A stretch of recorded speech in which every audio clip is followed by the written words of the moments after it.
Salut YouTube, merci de nous rejoindre pour cette troisième partie de l'émission qui n'est pas la dernière parce que j'avais oublié qu'il y avait une partie intermédiaire qui s'appelle la guerre, comme d'habitude. Les deux conflits, Israël-Palestine, Ukraine-Russie, que du classique, on fait des petites mises à jour, ça va être rapide, ça va être drôle aussi, au moins le début. Je suis accompagné pour présenter cette partie de Kuro. Bonsoir. Et non, il n'y a que nous deux, nous allons faire ça en duo, rapide, efficace. Maintenant que j'ai présenté cette partie-là, YouTube, prends ton oreiller pour hurler dedans, ton seau à vomi si tu es sensible, et c'est parti pour l'émission. Alors, on commence, mon cher Kuro, par... J'ai une nouvelle hypothèse sur pourquoi on entend principalement les pro-Israël dans les médias français. Alors, Ouh, ça commence par piquer là. ouais, mais parce que là, pour une fois, ça n'a rien à voir avec le conflit judéo-maçonnique. Hein. Non, rien du tout.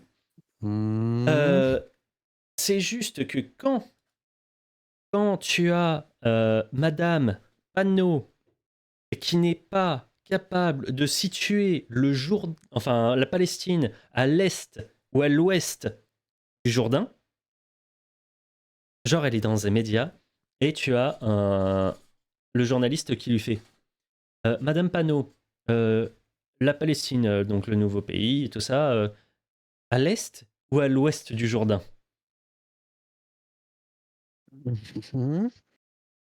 Tu es même pas capable de situer sur une carte où est-ce que tu veux le pays. Tu es censé être au top du truc. C'est... Zoxycopathe. Mais ouais, non, mais prendre les gens handicapés. C'est censé être la chef des députés LFI. Elle est censée connaître le sujet par cœur. Que le lambda, tout ça, je demande... alors la Palestine, c'est à l'est ou à l'ouest du Jourdain? Parce que à chaque fois, ils sont en train de gueuler Palestine, de la mer à la rivière. From river to the sea, enfin de la rivière à la mer. Mais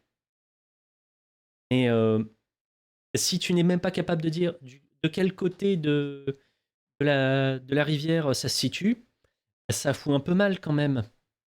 Et puis dire de From River to the Sea, de la rivière à la mer, il y a du monde entre les deux. Et vous pouvez pas tous les virer, vous allez avoir des problèmes. Surtout avec Meir Habib.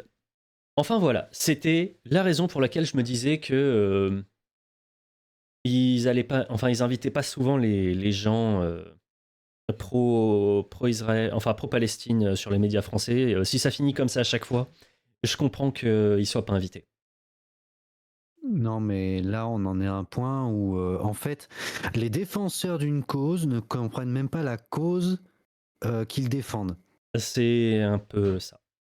Alors C'est, il c'est, y a un autre c'est, truc aussi, c'est que c'est- ce screen, j'ai pas mis le titre en haut parce que ça aurait pu faire croire que, vu que je mets pas la vidéo, on aurait pu croire que c'était un truc ironique parce que ça vient de Surmulo News. C'est bien une vidéo et effectivement, elle n'est pas capable de donner l'emplacement de la Palestine. Mais ok. même les comptes parodiques sont en mode non mais ça va trop loin pour nous, on peut pas y aller. On peut pas faire ça. Maintenant qu'on a parlé de la partie un peu amusante, un peu Ouais. désespérante mais très amusante quand même, on va pouvoir parler de la situation à Gaza.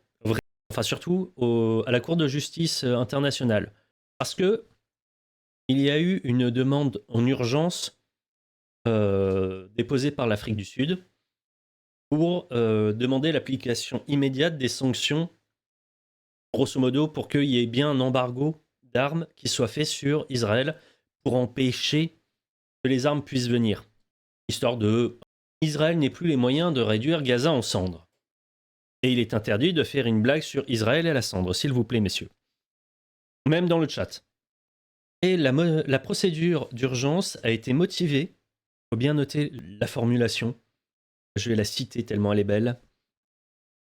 Elle est motivée par l'urgence absolue et le dédain du gouvernement israélien pour la Cour et son ordonnance. Fin de citation. Ah, ils sont bien partis les Hum, Gazaouis. ouais. enfin, il y a un pays qui veut se doter de la bombe, hein. C'est l'Allemagne. Ils veulent leur bombe nucléaire. Enfin, ils la veulent. Ils n'ont pas encore fait les démarches pour. Surtout qu'ils ont quand même un dossier un peu trop chargé, mais voilà, ils hésitent. Bon, il leur manque quelques petits trucs. Une usine d'enrichissement d'uranium, tout ça. Mais on rappelle qu'à côté de chez eux, ils ont notre poudrée nationale qui est prêt à leur filer un coup de main s'il y a besoin. Alors, dans ce qui leur manque, dans ce qui est listé de ce que je vois à l'écran, alors usine d'enrichissement d'uranium. Oui. Réacteur nucléaire à usage militaire. Bah c'est sûr, ils en ont plus, ils ont tout viré. Mm. CEADN pour la simulation et conception de tête nucléaire. Je sais pas sûr qu'ils en aient vraiment besoin parce que bah, les recherches sur l'atome seront européennes. Non, et Et un puis, missile pour. conception de tête nucléaire, ils ont quand même des ingénieurs Dutch Qualitat. Ouais, mais surtout que le dernier, le quatrième point pour moi, le missiler pour développer un vecteur balistique. Alors, on a un joli lanceur. Bon, d'accord, c'est la France qui a principalement cette technologie, mais bon, ils nous ont aidés pendant pas mal d'années à le développer, qui s'appelle Ariane 5.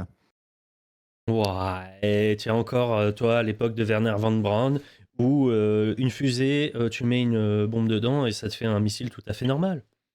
Oui, bon, écoute, tu Oui, c'est sais, un peu l'idée. le Vostok russe, c'est ça, hein, c'est juste un R7, un missile R7 modifié pour la conquête spatiale. Mais donc, résultat, je disais que notre poudrée nationale pouvait peut-être leur prêter des trucs parce que.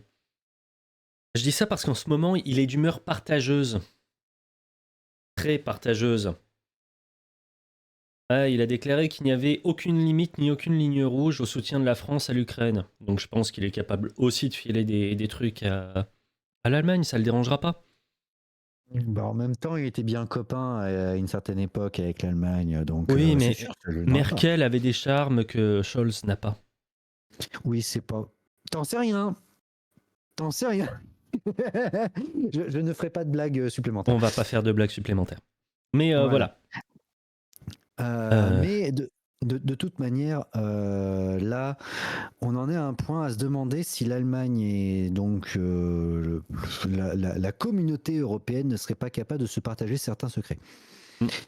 Non, on Je est surtout à pense se dire que Macron est en train de faire n'importe quoi et de partager tout à tout le monde alors qu'il devrait pas. oui, parce que c'est peut-être le seul qui a dit oui, nous apporterons notre aide à l'Ukraine, alors que tous les autres ont fait non. Donc Alors concrètement, tous les autres, moi, pas tout à fait. Il y a eu oui, mais des il y a eu petits des blancs pays. gênés. Oui, il y a eu des blancs gênés, mais il y a les petits pays justement où il était qui ont fait ah peut-être que ça pourrait être une bonne idée. Par contre, il y a des gens qui ont réagi à son aucune limite. Et là, ben, c'est toujours le même qui a des bonnes réactions. Hein, Monsieur François Ruffin, aucune Mm. limite, Macron a-t-il perdu la tête? On parle de puissance nucléaire, donc nous et la Russie. On parle d'une guerre sur le continent européen, effectivement, il commence à y avoir des nucléarisations, il n'y a plus d'Europe. Et les États-Unis se frotteront les mains. Quand le monde s'embrase, nous avons besoin de dirigeants à sang-froid, pas de coups de com' ni de coups de menton. Bah oui, parce que Macron se comporte avec Poutine comme il se comporte avec les Français. Il est allé discuter sous son nez, et puis il est parti se planquer à l'autre bout du monde. Mais Macron, c'est pas les Français. Et puis c'est vraiment la stratégie du gamin qui, dans la cour de récré, qui va taper un autre gamin, puis qui va Ah, se cacher derrière la maîtresse pour dire hé maîtresse, il veut me taper. c'est ça. On est exactement là-dessus, sauf que sa maîtresse, il est marié avec. Ah bah, Pardon. c'est pour ça qu'il pense pouvoir se cacher derrière. Ouais, mais à un moment, ça fait pas tout, quoi. Bref, passons Ouais. sur la blague sur Et sa puis femme. en plus, il dit qu'il faut pas être lâche. Euh, euh, Le mec, il s'est barré je sais pas combien de fois dès qu'il y a eu des mouvements sociaux, mais il ne faut pas être lâche. Il cache pas grand chose derrière, Brigitte. hmm, Ouais, Non, mais. ouais. Bah, il peut cacher sa dignité, vu qu'il en a pas. Alors, il y avait aussi la question, on n'en parlera pas tout de suite, ce sera pour la prochaine partie, mais la question de est-ce que ces bravades, ce n'est pas juste un moyen de faire de la com pour les européennes. La campagne des européennes, effectivement, c'est pas super orienté Union européenne. Enfin, personne parle de l'UE. Bardella, il enlève le drapeau de l'UE. LFI, ça parle de gaz à Israël. Et LREM, enfin, oui, LREM, puisque je dirais pas le nom qu'ils ont maintenant, mais LREM, c'est avec. Enfin, ça parle de Russie-Ukraine. Et l'UE, uniquement l'UE, il n'y a que les souverainistes qui en parlent. On va finir sur le sujet des guerres avec un tout petit fil Twitter parce que il y a des gens qui se sont inquiétés du fait que de toute façon, si à la guerre je n'irai pas, qui a envie de faire 5 ans de prison et payer 500 000 € d'amende sur la loi du 2 août 2023. Sauf que, donc ça, c'est des gens qui se disent, c'est très, il y a un grand risque si jamais on refuse d'aller se battre. Mais Monsieur Philippe Duval n'a pas lu correctement.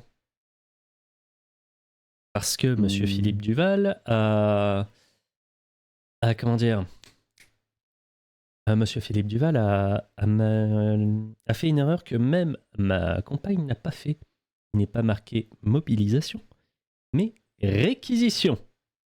Et donc, résultat, vous avez Monsieur Pierre Gentillet, qui est lui un spécialiste du droit, qui a répondu en long, en large et en travers sur le texte de la programmation militaire donc de 2023 à 2030, où effectivement, ils ont monté un tout petit peu plus les peines si jamais tu ne vas pas prêter main forte de manière civile.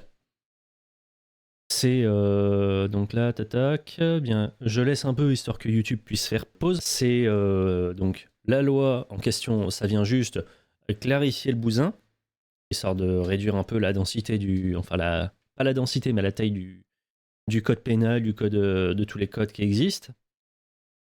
La réquisition, ça concerne tout ce qui est civil, compétences civiles, ingénieur, médecin ou hôtelier peut se voir imposer son concours par l'État. Et c'est sur la partie civile que traite la réquisition. Pas sur la partie militaire où là c'est la mobilisation. Donc en fait, c'est la réquisition des moyens logistiques. Pour ce qui est d'aller se battre, il faudrait c'est absolument pas la loi. De toute façon, la loi, la guerre est déclarée par le Parlement, conformément à l'article 35 de la Constitution. La mobilisation est ensuite prise par décret en Conseil des ministres. Mais la mobilisation générale, comment dire, il faut réintroduire la conscription générale, CF décision de Chirac en 1997, loi 97-1019. Donc, ils ne peuvent pas, nous, faire une mobilisation générale. Ils sont pas prêts. Demain, il y a une bombe qui tombe sur le territoire français. Il y a marqué From Russia with Love. Et Macron dit c'est une bombe envoyée par la Russie, même si la distance n'est pas suffisante. On y va. Mettons un casus belli, tout ça. Et il veut déclencher le truc. Il doit passer par le Parlement. Et en Conseil des ministres, les lois sont pas votées. Ils ne peuvent faire que envoyer nos troupes actuelles, pas les civils qui seraient juste enrôlés comme ça de base. On se rassure, nous n'irons pas nous battre chez Volodymyr Zelensky. Je crois que c'est bon pour la partie guerre pour l'instant. YouTube, merci de nous avoir accompagnés. N'hésite pas à partager la vidéo si elle t'a plu. Réseaux sociaux, Twitter, Instagram, voilà, partage.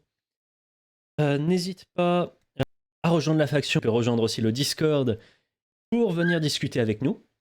Et même venir participer si tu as envie. Et que tu es sympa et que tu respectes les règles. Prends soin de toi et reste factieux. Allez, ciao.